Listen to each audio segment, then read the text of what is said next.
The time brought to you by the Office of the Information Commissioner is 8 o'clock.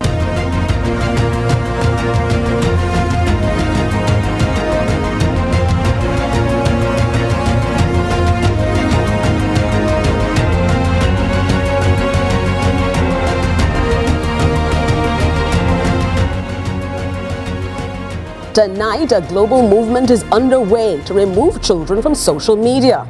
Australia has already done it, France, Denmark, Indonesia, and yesterday, the United Kingdom announced it will join them. Now, Jamaica is being asked to consider the same step. Health Minister Dr. Christopher Tufton has signaled a national consultation. A government study on the impact of social media on Jamaicans is weeks away from publication. That study has not yet been released. Here's what we know. Australia's ban, the world's first, has been in force for 6 months. And 70% of children under 16 in that country still hold active social media accounts. The platforms simply fail to find them. The only mechanism that can enforce a ban is age verification. Age verification requires every user, though, every adult, every parent, every Jamaican, to submit identifying information to the platforms, whether they trust them or not. And in October of last year, a single vendor breach exposed 70,000 government identification documents, passports, driver's license, birth certificates that users had uploaded for exactly that purpose, to verify how old they are. In Jamaica, we also have another thing that happened here, because the Supreme Court has already ruled in a unanimous 309-page judgment that mandatory biometric data submission violates a constitutional right to privacy. So, tonight's question is not simply whether Jamaica should follow Australia and the United Kingdom and the other countries, learning from what they've seen. Tonight's question is whether there is any version of this policy that works, and whether there's any version that Jamaica's own constitution would permit. We have with us tonight Dr. Patrice Charles King, counseling psychologist, Chukwemeka Cameron, data protection expert, Brian Anderson, president of the National Secondary Students Council, and Malik Spencer, treasurer of the National Secondary Students Council. So, for your consideration tonight, should childhood be offline? I'm Jody Ann Quarry, and this is Lead Story Prime.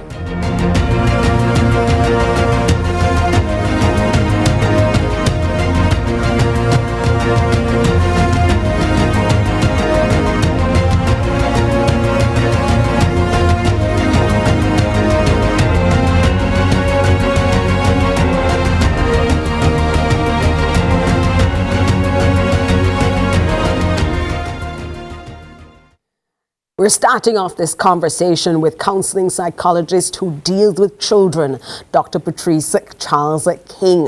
Welcome to Lead Story, Dr. Charles King, because should children have an offline childhood is a big question being asked all across the world. And so to you, I ask a direct question. Are children's brains being hijacked? Because as a counseling psychologist who worked with young people, is that language of the children's brains are being hijacked, their brains can't manage it, is that alarmist? Or is it clinically accurate and thus needs the kinds of moves that we've seen from Australia, now the United Kingdom yesterday, and potentially here in Jamaica? I think the real issue is whether our children have the developmental capacity to safely navigate the platforms that are specifically designed to capture and hold their attention. You know, a lot of the time we believe that children are mature enough to handle what's out there on social media. Remember, social media is an open plane, and we wouldn't allow our children when you're a certain age to just jump in a car and drive, correct? And so understand that children, adolescents, their brains are still developing. And so when we expose them to strangers, pornography, bullying, scams, or unrealistic beauty standards that affect their self-esteem, and even just the deliberate addictive algorithms, then the issue really is, you know, is social media good or bad for our children? I don't know if that's really the issue, or are our children developmentally ready for what's out there on social media. And I think that is a great reframing of the question because, like you, others have said the neuroscience supports what they want to do. This idea that these platforms weren't only built to entertain, but children are spending 6 and more hours per day on these platforms that were designed to hold their hold their attention and manipulate it, monetize it as well for as long as possible, using mechanisms that neuroscience tells us are particularly potent on adolescents.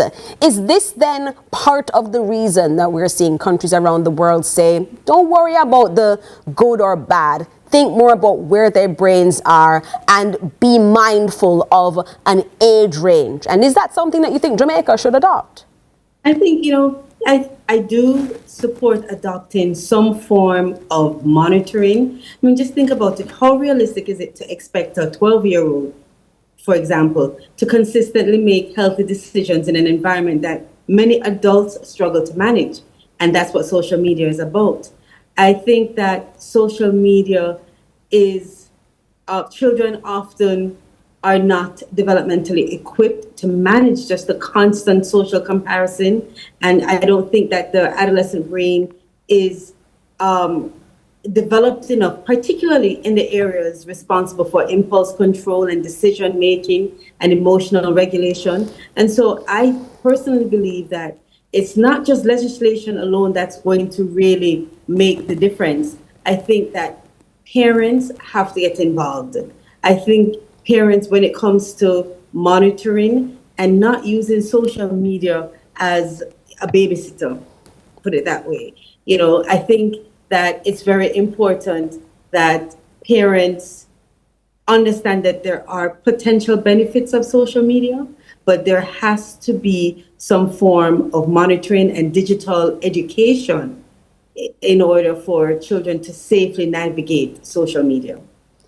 If that is the case, then parents need to get more involved, that we can have social media, but with this management and curation. A big question that's being asked now is, what do we do when we don't have the children online? That is now a challenge because we often don't have any more third spaces that allow for children to safely play. You spoke about exposure to pornography. Well, it's being argued by some that pornography's proliferation across the internet without age verification sites means they can see it anyway. And in real life, they can actually go to now unsafe places and meet them. When we don't have online spaces for them to meet adults, but we don't give them safe child-curated spaces, we often now allow for adults to meet them in these unsafe spaces. If we take them offline, where do we put them? Where are they going? Because these children are not running up and down in the sun that we were when we were children, Dr.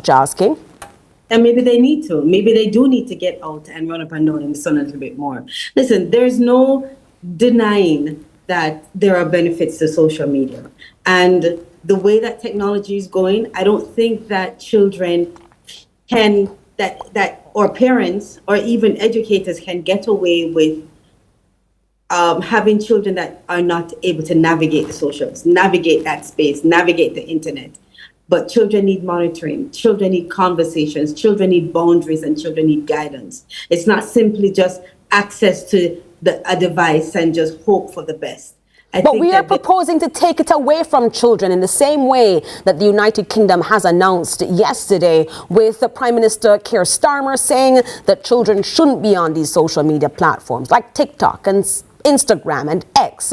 Instead, that they should now have a childhood that is spent offline. If Jamaica were to take a similar route, especially since Minister Christopher Tufton has described the research linking social media use to developmental challenges and a report that we're expecting to come in the next few days, we look like we might not be taking the help the children approach. We might be taking the take them out of the equation altogether approach. We have to really be careful with that, from my personal opinion as a psychologist.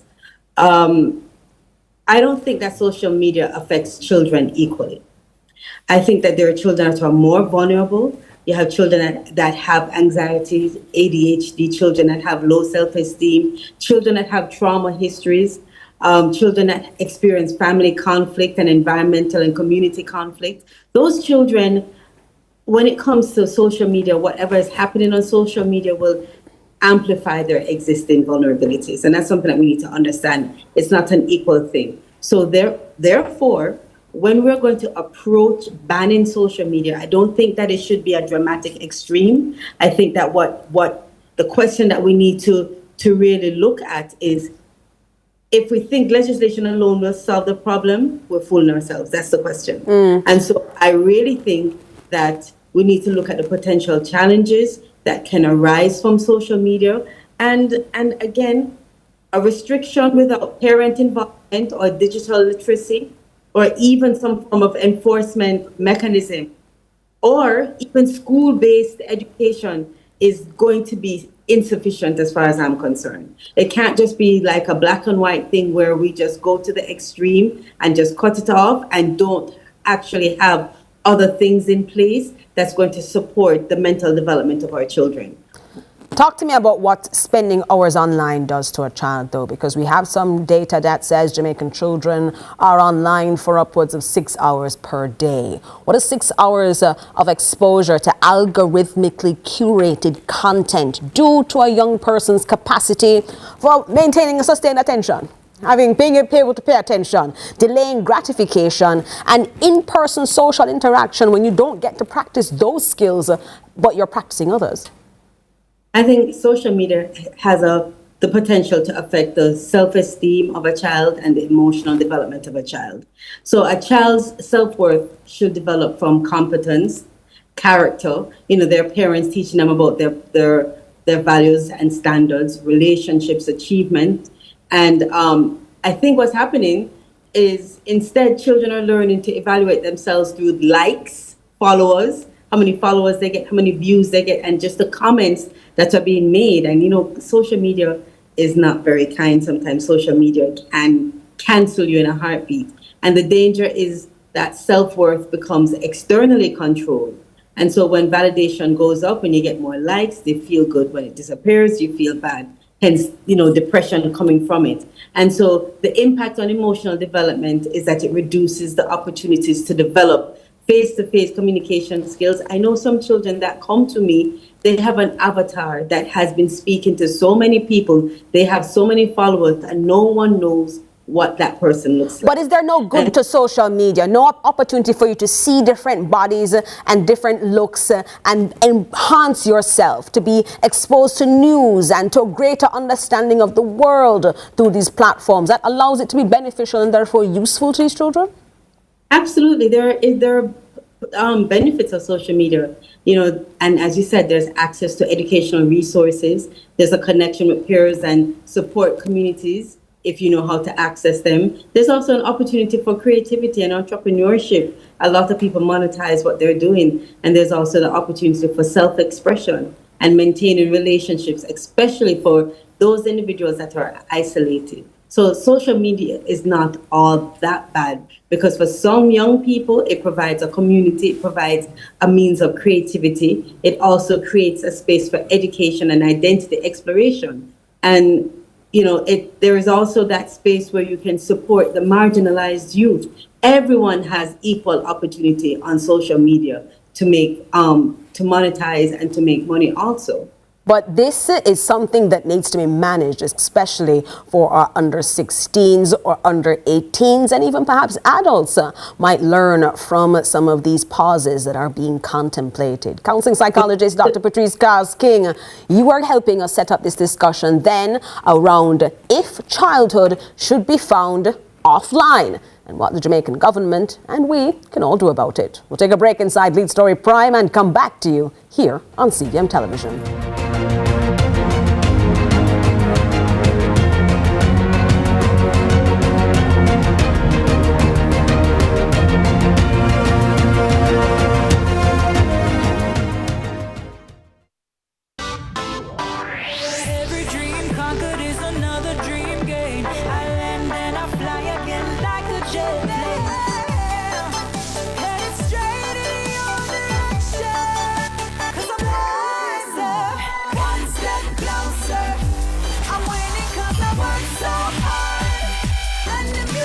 stop playing, and the people them a say we are mash up the dance. Oh, what a feeling! Don't stop dreaming. Keep on believing in the power of the feeling. Whatever you want, take a chance. Song in your heart, step in your dance. You got a spark, don't fit it dark, shine your lights on. Let's delve deep into the issues. We'll take you beneath the surface. Greetings and salutations. My name is Orville Higgins, and it's another edition of Fan Central. Talking to the people at the heart of the top sporting stories. Hear from your favorite sportsmen and women and the administrators who work tirelessly to make it all happen. It's live sports talk. I've written an entire article. Yes. Looking at all the major issues every Tuesday at 9 p.m. It's Fan Central.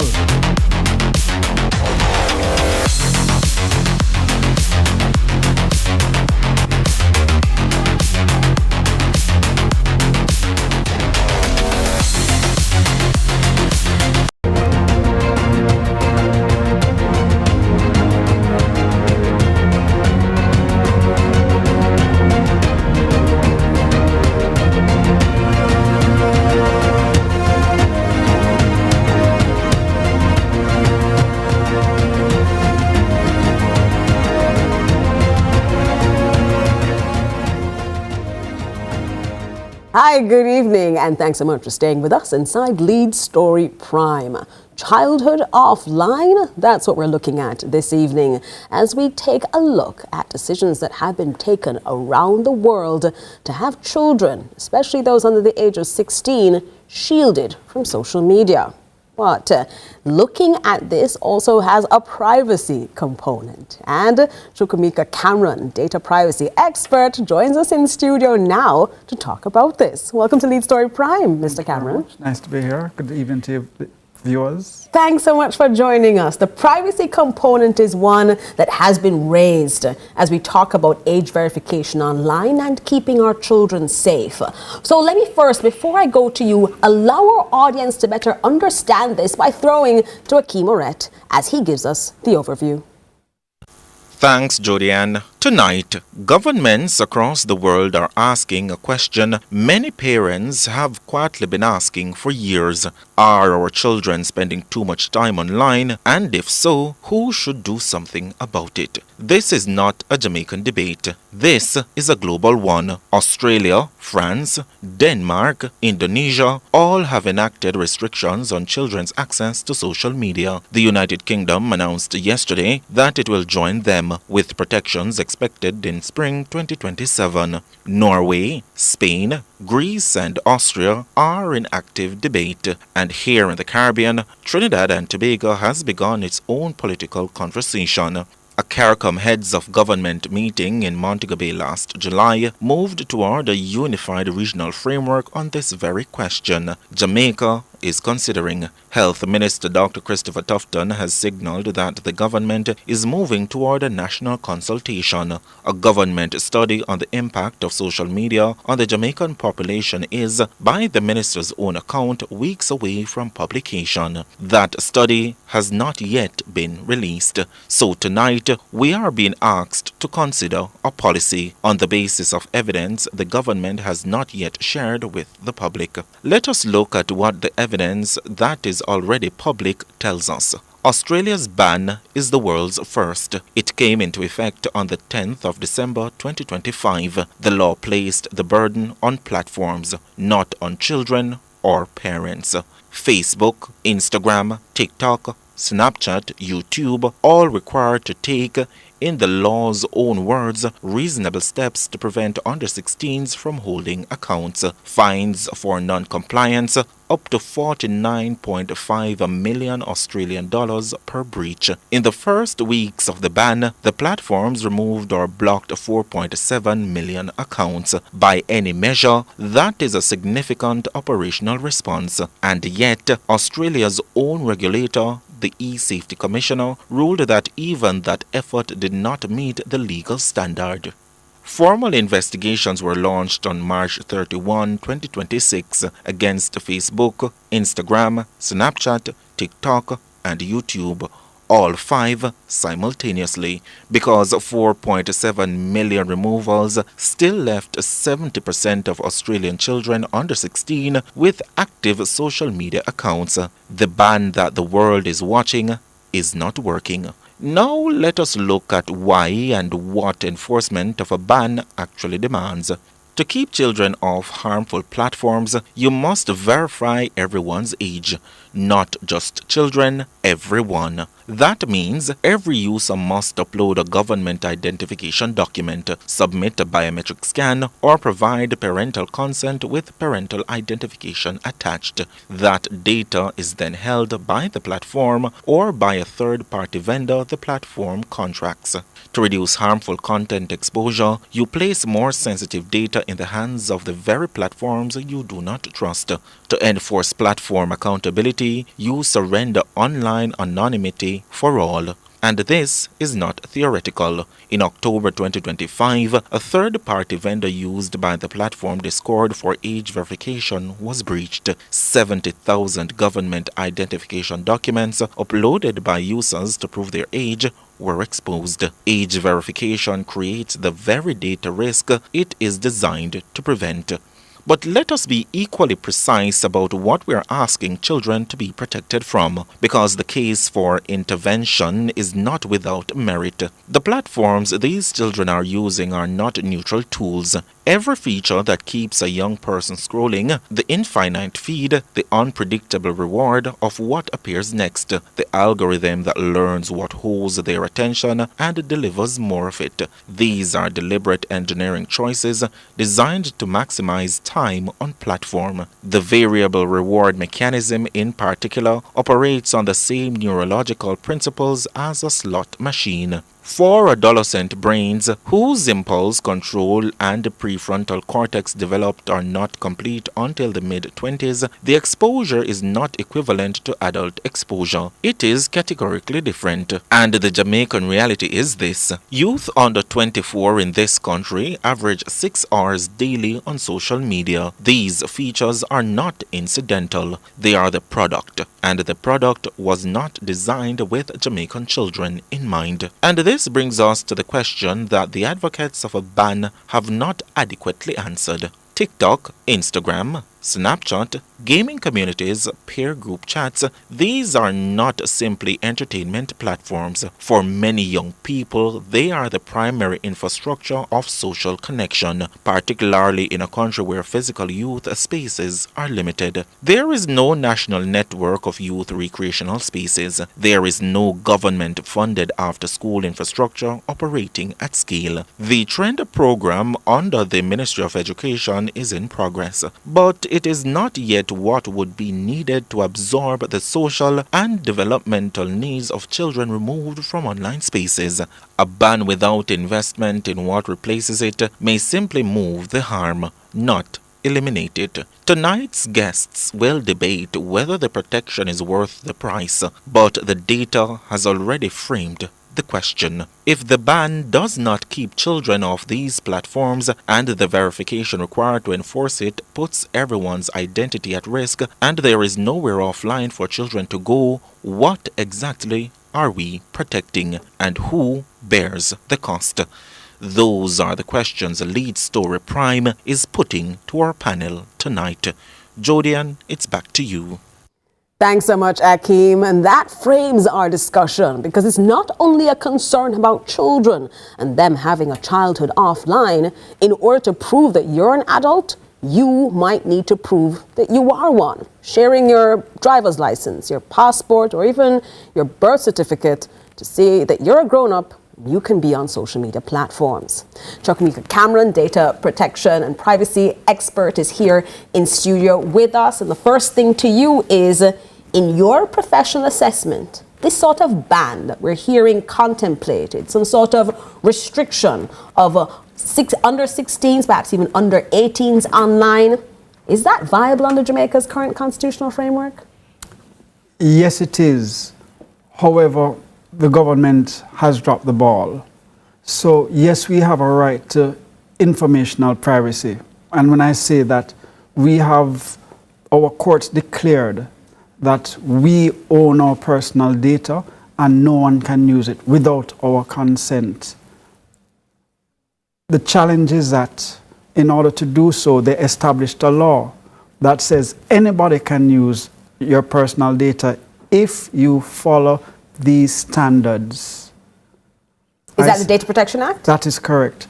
I started by saying the government has dropped the ball because notwithstanding setting up this law that allows us to roll out a solution like that, they have only set it up and not turned it on, in that they have not given the power to the Office of the Information Commissioner. While it's legislated on paper, it is only 2 weeks ago we heard Minister Wheatley say that they will now be enabling her. But it's too little too late.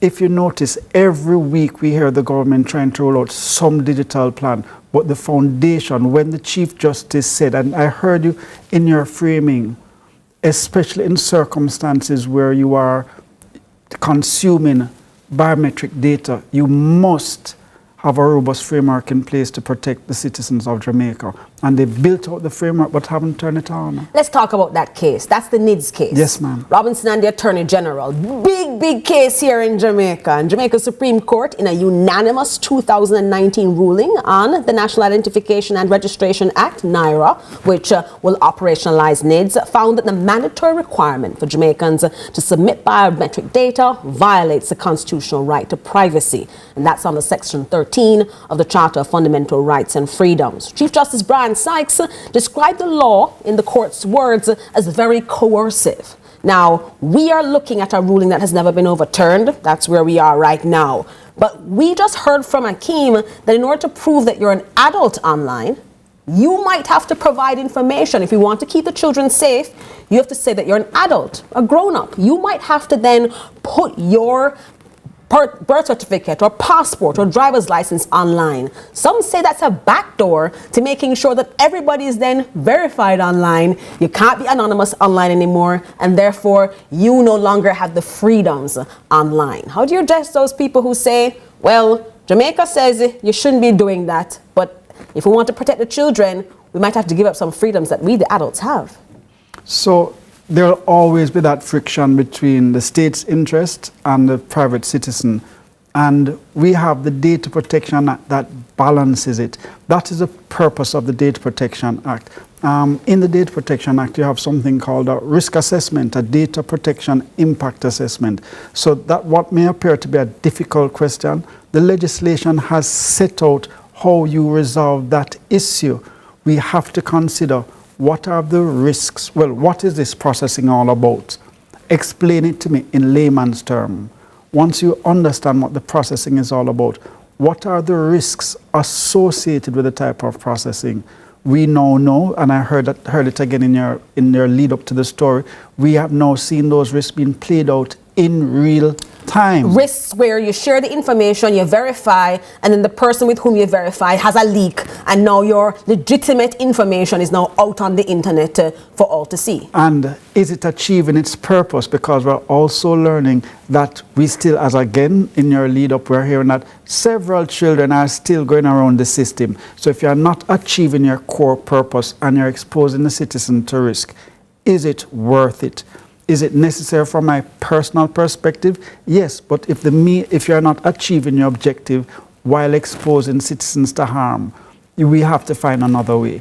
If you look at the approach Australia has taken, I don't remember if it's UK or Australia, but the government has said plainly, you can find another way to verify a person's age. And that's Australia, with social media platforms saying that there are ways for those countries to consider. But we'll take a break here inside Lead Story Prime, because as we talk about protecting our children, we thought, well, let's get the young people involved in this conversation. How do they feel about being barred from being online, and where do they go if they can't be on the internet? And there are the privacy concerns, the age concerns, all sorts of things. Next, inside Lead Story Prime.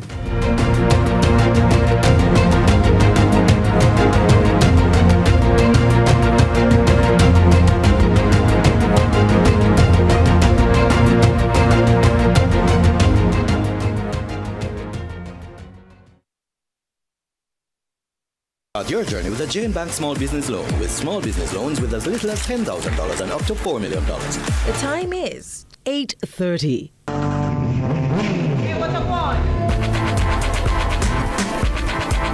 Hi, I am Candy Pang at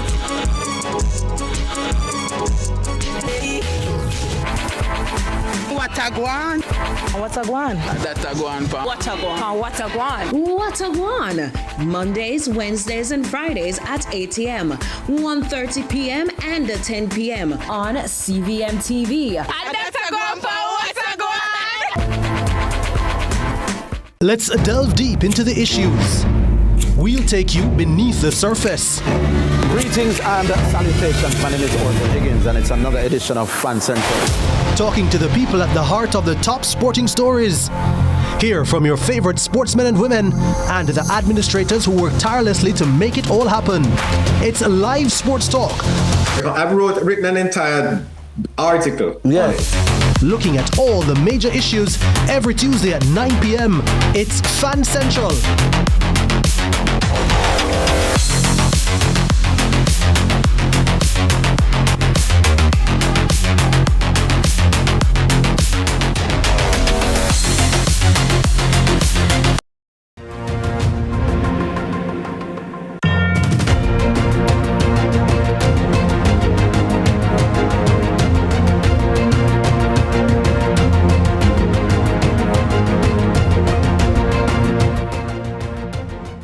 We are looking at what it costs to keep our children safe. Should childhood be offline? And what does it mean for your privacy if it is? Joining me in studio is data privacy expert Chukwemeka Cameron. And online we now have with us Brian Anderson, president of the National Secondary Students Council, and Malik Spencer, its treasurer. And they're both members of the generation this policy is designed to protect. And they tonight will speak for that generation. Malik, I have you on with me, so let me start with you first. The argument is that a ban for social media is harming children's mental health. That's the argument for the ban. There's a reason to have it because it's shortening children's attention spans, it's depriving them of a simpler childhood. From where you sit, is that an accurate description of your reality as you use TikTok, Instagram, Snapchat, and the like? Yes, I do. I do use social media a lot. I do. Do you feel that you are suffering? Do your colleagues feel that they're suffering? Not that I know of, and I don't think, and if that was the case, I don't think they would have been using it as much as if they were suffering from it. What do you think that they get from these social media platforms? Because platforms like YouTube and TikTok have become, for some, informal education infrastructure, allowing for them to learn skills and create tutorials. It helps with creative development. If those platforms are restricted, what replaces them? All right. So social media for us as young people is not just for just entertainment only. Yes, it is a big part, but it is some of us escape. For example, coming from school, along there at school, you reach home. Some either go on social media first or complete their SBAs or their homework first. But it's an escape where you can go and just watch some funny videos, learn some new dance or something. But it's not just negative. It doesn't have to always be you're just going on it for entertainment. It can also, it shows videos, even TikTok. In the previous times doing the maths CXC and the English CXC, you can go, and because young people use TikTok very often, so they find ways to create short videos that grabs the interest of young people that is studying for their CXC exams. A whole new world then. Chukwemeka Cameron, the Fiwi Children Foundation has called for not a ban, but instead they've called for a statutory duty of care on technology companies, asking them to identify, assess and mitigate risks to children, especially younger ones, those who developmentally, this is too much for them. It might be a sense of relief for a 16-year-old or a 14-year-old, but a different thing entirely for a 3-year-old. Is that perhaps more feasible, saying to the platforms themselves, you take responsibility, versus saying to individuals, you verify that you deserve to belong? So they are the same side, they are the different side of the same solution in reality, because that is one of the solutions telcos can use to identify individuals, and that's what the law... Telcos, telecommunications companies. Yes, or information service providers, any one of those social media platforms. Or, well, you usually have an intermediary who is going to do that age assurance. So it's not the telco, it's not the social media platform. You need a specific service provider who is going to determine that age of the individual. And that is one of the means by doing so. So they have a responsibility to hire one of these intermediaries to determine, to look at your face, to look at your usage pattern, to look at your discussions, to determine your age. So what the studies have found in Australia is that there is no one solution that works. It must be layered. But I want to go back to the youth argument. And there is a more far-reaching harm that is being inflicted not only on our individual children, but on Jamaica and what it means to be Jamaican, what is our culture, what centers us. Because when that child, and this is not limited to children alone. Let me start from that. This is not limited to children alone.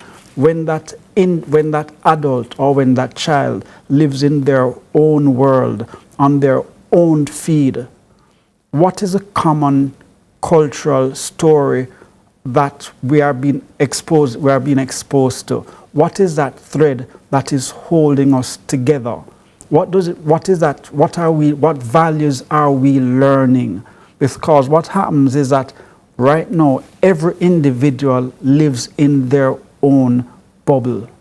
How is that different from television, when children were being told, come away from the television? And how is that different from the world in which Brand Anderson and Malik Spencer will be growing up in? One that has them sharing this greater community even as they get a specified algorithm based on what they look at online. Very different. In a television is a family event. You have an opportunity to sit down and moderate what is watched and explain what you see. When that child or that adult is on that phone, you don't know what they're watching. There's nobody moderating, there's nobody interpreting. It is just that individual and the phone. So it's a totally different situation. And then the amount of content that you're exposed to on the television is also limited. Now the opportunities are endless. If you have any sort of interest, you can find it. But on TV, you have so many channels and no more. Given then that you have so many channels, so many things to look at, Brian Anderson, you're back with us as we have this conversation. And as president of the National Secondary Students Council, has your organization taken any formal position, especially as you're hearing now about the little silos that are being raised as points of concern, but also other children saying, well, this is a good thing for me. I meet friends, I get to meet people, I get to be a better person thanks to being online.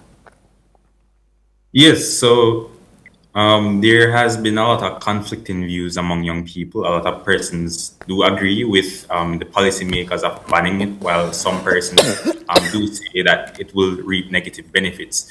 To what we're seeing right now, based on the research thus far, for example, Austria that would have implemented a ban, something a bit concerning that I would have realized is that over 70% of the persons who were banned from social media, who initially had accounts, they were still able to access the social media platforms in some way, shape, or form. So the ban was not effective to the degree that they were trying to achieve. And for those who it was effective for, those persons still tried to find ways of engaging with this kind of with this type of social media, and it may possibly have exposed them to negative sides of the internet, because they're exploring all these different ways, using VPNs, using knockoff versions of these different apps and platforms, which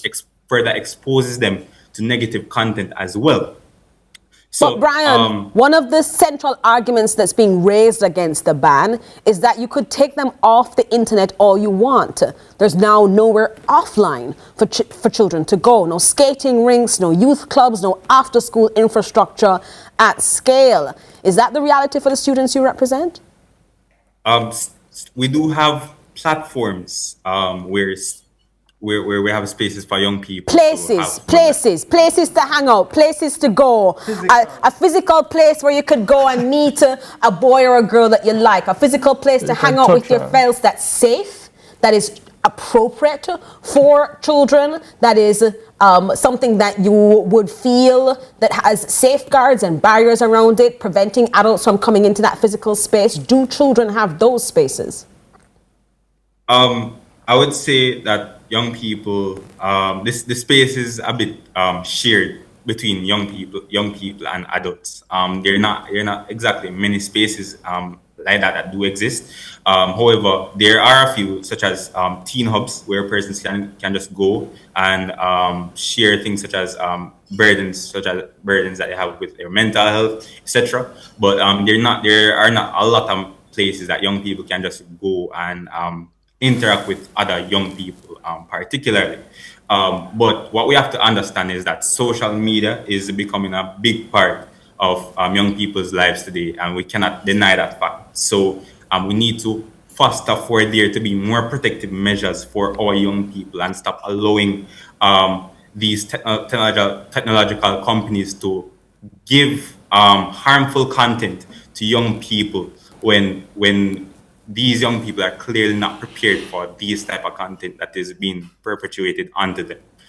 Brian, do you believe that adults are trying to save childhoods they no longer understand? Because some of the arguments have been that children should be offline. But you're moving, and your colleagues are moving into a world where being online will become more and more important. Do you think it's a way to potentially handicap you if you're no longer part of social media and social media platforms? Or, given what Chukwemeka Camera has said, do you believe that you're not able to be a coherent part of your own culture because you're always looking at somewhere far away and no longer finding out about Jamaica and Jamaican life? Okay, so what I would say to that is that it does affect on both sides. There's some truth to one side, but there's some truth to the other. But our stance is this: we must foster for a safe space for young people, whether it is physical or it is online. It cannot be a case where we're evolving digitally and we're just completely blocking off the young people from accessing this type of platform. Let's say we're banning it for 16, age is up to 16. When a person becomes 16, they will again become exposed to all of these negative content that is online.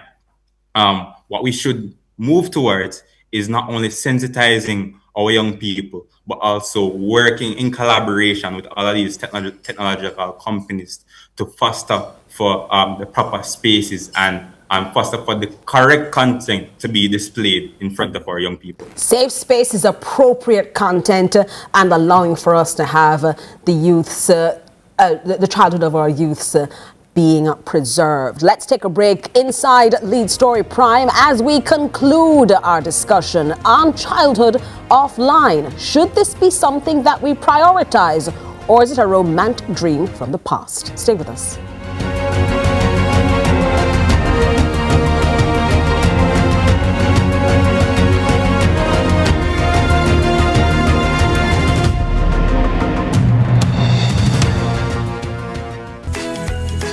So life nice when you eat good. Natural feed, fresh grass, no stress. Stress? I don't know her. They say happy cows make better milk. Well, just look how happy we are. And I'm sure you can taste the difference. So move to the best milk ever. True Milk.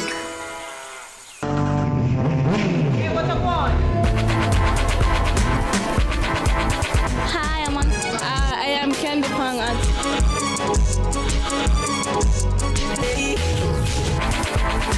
What Watagwan.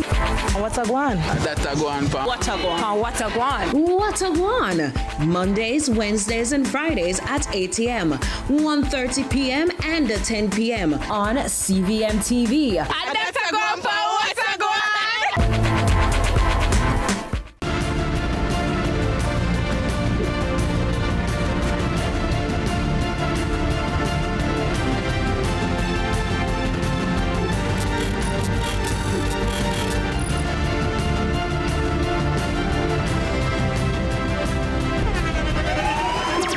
The internationally acclaimed On Stage with Winfred Williams. At a new time, Saturdays at 8 p.m. on CVM TV. So much more than entertainment.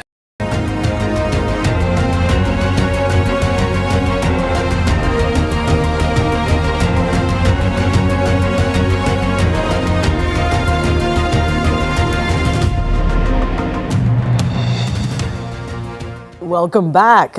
We've spent this evening examining what the evidence shows and what the law permits. Now, let's turn to what should actually be done, because we are looking at some making calls around the world for childhood to be offline. So, is that the best position? Chukwemeka Cameron, I start off with you first. You're somebody who works in data privacy. You're somebody who sees the lay of the land, especially as we're having all sorts of innovations that are technologically driven, including artificial intelligence. And that's something that we have our own ministries here, both Ministry of Education saying that they want to have AI tools for our children. We have our Ministry of Science, Energy and Technology, or Science, Ministry of Science. That's the same. Science and Technology, there you go, with Dr. Wheatley indicating that we have a whole playbook that we can implement. And we're having, as you spoke about earlier, rollouts of all sorts of digital programs. But as we look at social media now, potentially being limited for our under 16s, is there a tension there, or is it that some things are more appropriate for children and some things are more appropriate for adults? So before I answer that question, I just want to set the record straight when we speak about privacy as opposed to data protection.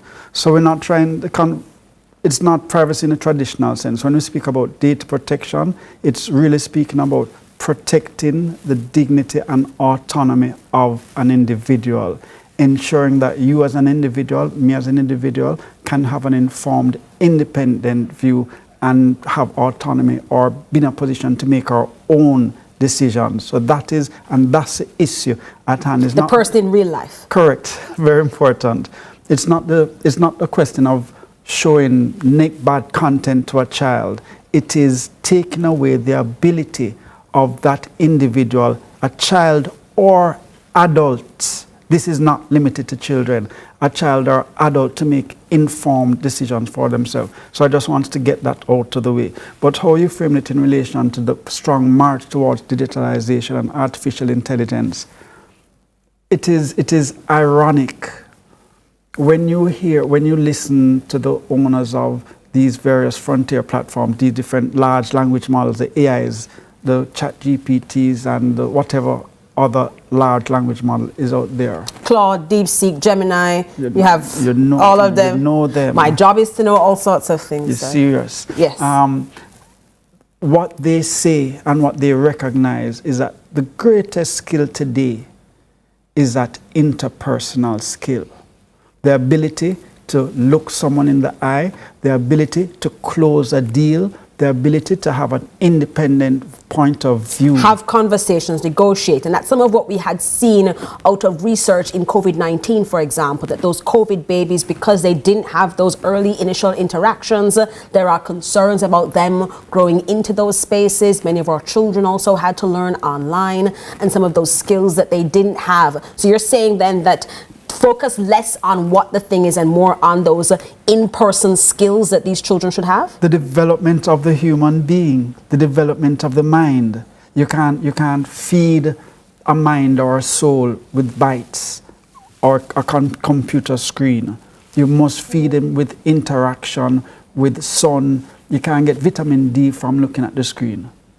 Well, that might be the case, but Malik Spencer, you on with us as we continue this conversation, because it's important for us to hear from young people as well, those who are the ones who are making money online. Some of your peers are already generating income. They're becoming millionaires, not only in Jamaican dollars, but in US dollars as well. Does a ban of under 16s close the door to generational wealth and this new economy that might only be open for the short window of time before it gets taken up and sucked up by global giants? Well, some of my peers do make a lot of money from content and etc. And yes, it might close the door for some, but then again, we have to remember that the society that we are now living in is that everybody is wants to be a TikToker. Everybody wants to be a YouTuber because of what they see, the income that the TikTokers are generating and etc. Nobody wants to go into the corporate world anymore. So we have to even look at that, because everybody wants to be a TikToker and an influencer. So it can affect my peers in a lot of ways. So then give me the real talk then, Malik. If the government does nothing, no ban, no platform regulation, no investment in alternatives, what happens to the generation of Jamaican children currently online? Is this status quo, this no desire to go outside and to have outside jobs, to be productive members of society in constructive, physical ways, is that an acceptable status quo? It's not. And as if the government should not do anything, the future may be a little bit dim, because as I stated, everybody wants, my peers are looking for the easier option, and the easier option is to just stay inside and turn on your phone and just make some jokes, make some dance, or even go on TikTok and ask other people for their hard-earned money. So in the sense of what the government is trying to do is trying to let us see that there is another way than just social media, and it is affecting us as youths, because as you said, nobody wants to go outside anymore. Everybody just want coming from school, sit down in their rooms and be on social media, because that's the norm, the new norm now.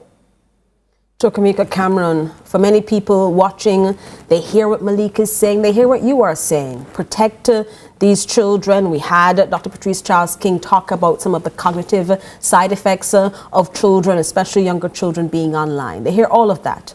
But then they have concerns about them as adults, having to prove that they're adults, taking away anonymity online, now allowing for there to be age verification, something that governments couldn't get done any other way. But this, because we want to save the children, might just be the way. How would you then ask us to be cautious about this move, be cautious about protecting our younger people while also allowing for us to be able to live and play in the world that we have online right now?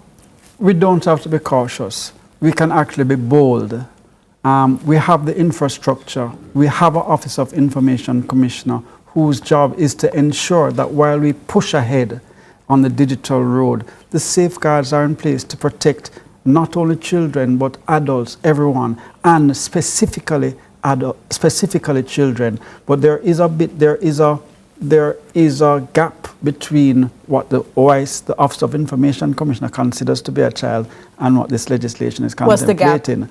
A child under the Data Protection Act is 18 years old. Yes. And under what is being contemplated, we're talking about 16-year-olds. So the UK has said under 16s. We have a study that is currently underway right now. The Minister Christopher Tufton, has said that we'll not yet get the results of that study. But if the results of the study say, well, listen, they're not supposed to be online, that keep them off, that ban is recommended, and it goes to cabinet, what happens next?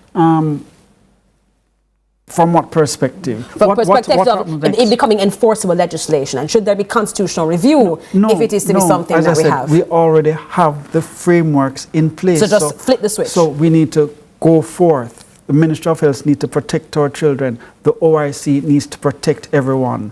And there is a mechanism that allows to balance those competing interests. It is not black or white. So empower, stop saying, now we're at a position where the government is saying, we are going to be giving her power.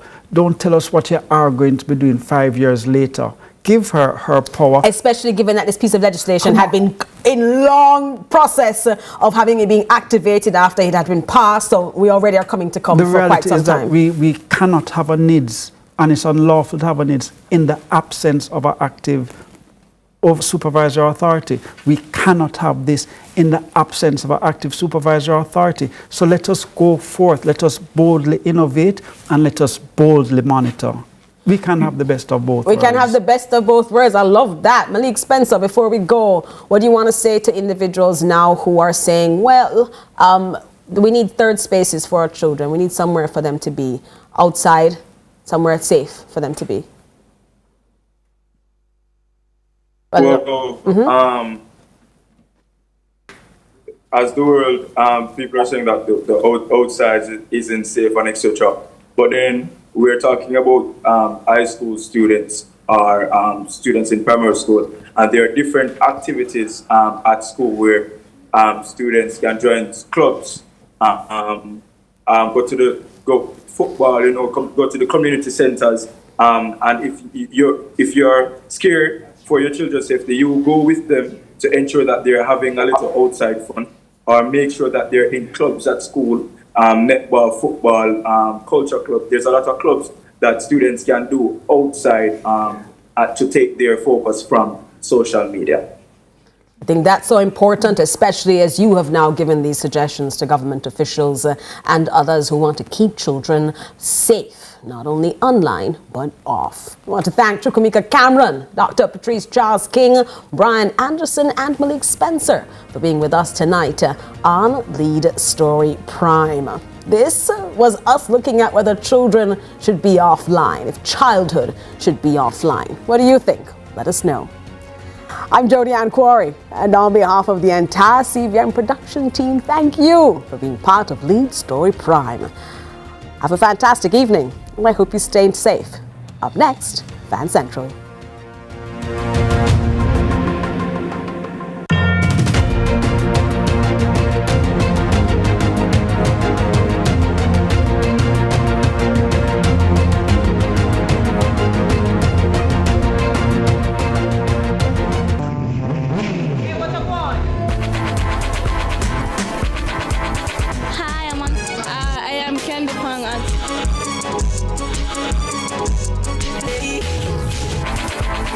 Watagwan.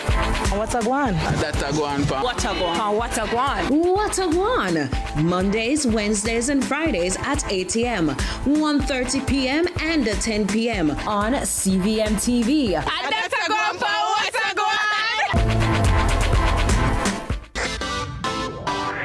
Every dream conquered is another dream gained. I land and I fly again like a jet.